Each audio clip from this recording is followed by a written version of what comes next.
Hər vaxtınız xeyir olsun. Bugünkü izahımda sizlər üçün birinci qrup üzrə 2025-ci il birinci şans imtahanında düşən 75-ci sualın izahını verəcəm. Sualda bizə deyilir ki, əsası n olan say sistemində m və n-in ardıcıl rəqəmlər olduğu məlumdursa, bizdən istəyir m-in qiymətini tapın. Deməli, baxın, bizə verilib 5, m, 4 və bu n-lik say sistemindədir. N-lik say sistemindədirsə, biz n-lik say sistemində rəqəmlər, hansı rəqəmlərdən istifadə olunur? Sıfırdan n-1-ə qədər rəqəmlər var. Aha, deməli, baxırıq ki, 5, m4-dürsə, deməli, burada n həm 5-dən, həm m-dən, həm də 4-dən böyük olmalıdır ki, yəni 5, m4 həmin n-lik say sistemində yerləşə bilsin. Yəni, n bunların hər üçündən böyükdür. Baxın, yazılışda ən böyük rəqəmimiz 5 olduğu üçün biz bunu nə yazacağıq? N böyükdür 5. Yəni, n 5-in özü belə ola bilməz. N böyükdür 5 deyirsə, bu deməli bunu ödəyə biləcək ən kiçik halımız bizim 6-dır. Yəni, n 6-dır. 6 və 6-dan böyüklər. Yəni, bunu birbaşa n böyük bərabərdir 6 yazacağıq. N böyük bərabər 6 deyiriksə, bu şərti ödəyən n bərabərdir 6 olacaq. Aha. İndi bizdən nə soruşur? Deyir ki, n-in ardıcıl rəqəmlər olduğu məlumdursa, m-in qiymətini müəyyən edin. Yəni, burada daha doğrusu biz burada n-ə 6 qiyməti yox, yəni bu 6 və 6-dan böyük hamısını da ödəyəcək. Və sadəcə bizə m və n ikisi də məhculdur. Biz deməli, baxın, n-i müəyyən etsək, m-i oradan müəyyən edə biləcəyik.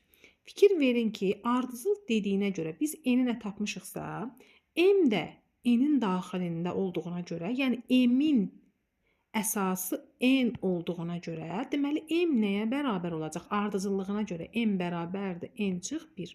Məsələn, bizim m-imiz, tutaq ki, daha doğrusu n-imiz, tutaq ki, 7-dirsə, n-imiz 7-dirsə, m-imiz neçə olacaq? 6 olacaq.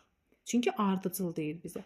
İndi baxaq, açsaq, onluq say sisteminə çevirsək, nə olacaq bu? 5n kvadratı, üstə gələk m vuraq n, üstə gələk 4. Çıxaq, bunu yazsaq, digərini açsaq, yəni bu hissəni, olacaq 4n kvadratı, üstə gələk m vuraq n, üstə gələk 5, bərabərdir 48-ə. Deməli, açsaq 5n kvadratı, üstə gələk m, n, üstə gələk 4, çıxaq, mötərizədə mənfi təsir edəcək. 4n kvadratı çıxaq m, n, çıxaq 5 bərabərdir 48-ə. Getdi. 5n kvadrat, 4n kvadratı eləcək n kvadratı. 4-dən də 5-in çıxanda mənfi 1 bərabərdir 48-ə. Yəni n kvadratı minus 1-imiz 48-dirsə, n kvadratımız bərabər olacaq 49, n də bərabərdir 7. N-imiz oldu 7. Artıq biz bir qayda demişdik ki, deməli, m nəyə bərabərdir? M bərabərdir n çıx 1-ə. N çıx 1. Deməli, bizim n-imiz 7-dirsə, onda m-imiz nəyə bərabər olacaq?